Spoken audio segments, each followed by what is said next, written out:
There's no end in sight to the war raging on in Ukraine. There's currently no indication of either side being in a process to engage in peace talks. For more, let's cross over to our correspondent live in Moscow, Dasha Chernyshova. Dasha, good morning to you. In February, it'll now be 2 years since Russia invaded Ukraine.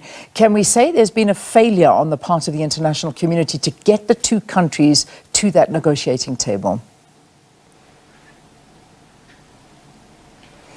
Well, that's right. As the conflict in Ukraine is continuing and is ongoing, we're expecting that to last even longer. The understanding in Moscow is that the West has not just failed to persuade the two sides to get to the negotiating table, but has been supplying more weapons to Ukraine in order to spark the conflict even further and escalate it. The perspective of the Russian Federation on the support for Ukraine that has been coming from the Western countries is that they are willing to inflict what Moscow describes as strategic defeat against Russia, and it is in the interest of the Western countries to supply Ukraine with those weapons in order to defeat the Russian Federation. Moscow does see all the events and all the support coming to the Ukrainian side as the so-called hybrid war that has been unleashed by the Western countries against Moscow. So certainly in Russia there is understanding that the conflict could have settled in a matter of days and weeks, at the very early stages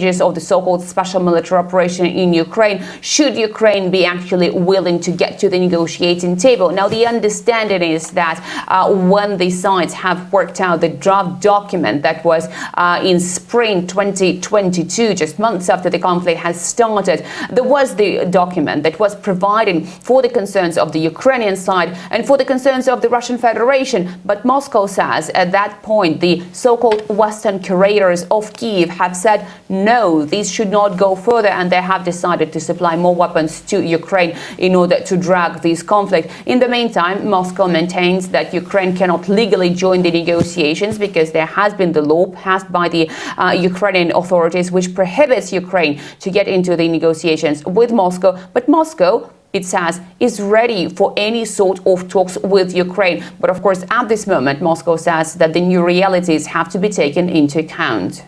Does it appear that the war has intensified since the peace mission to Ukraine by African heads of state in June? I mean, we see obviously reports of daily destruction. But from there, what would you say? Has it intensified?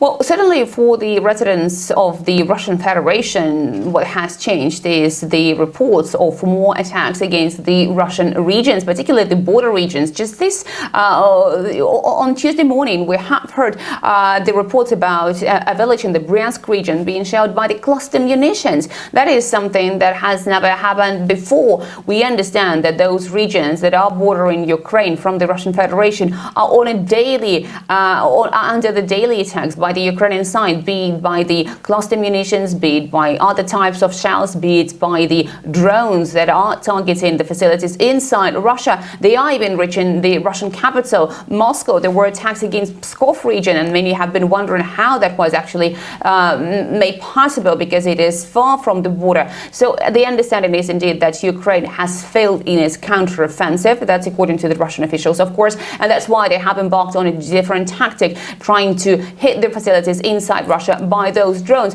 On the Russian side, of course, we are hearing more about the effort to bring more volunteers to fight in the so-called special military operation in Ukraine. Across Russia, you can see many points where the volunteers are being attracted to join by the contract and get to the battlefield and to fight in Ukraine. And obviously, as it is dragging on for months now, there is also the sort of awareness among the Russian who are wary of hearing those reports. But definitely we can say that the sides are trying their best. Moscow is trying to achieve the goals that have been set at the very beginning of the so-called special military operation in Ukraine. And Ukraine is trying to make the best use of the weapons that have been supplied to it by the Western countries. So just before I let you go, Russian President Vladimir Putin expected to visit China this month. What can be expected out of that, and particularly the focus of that visit?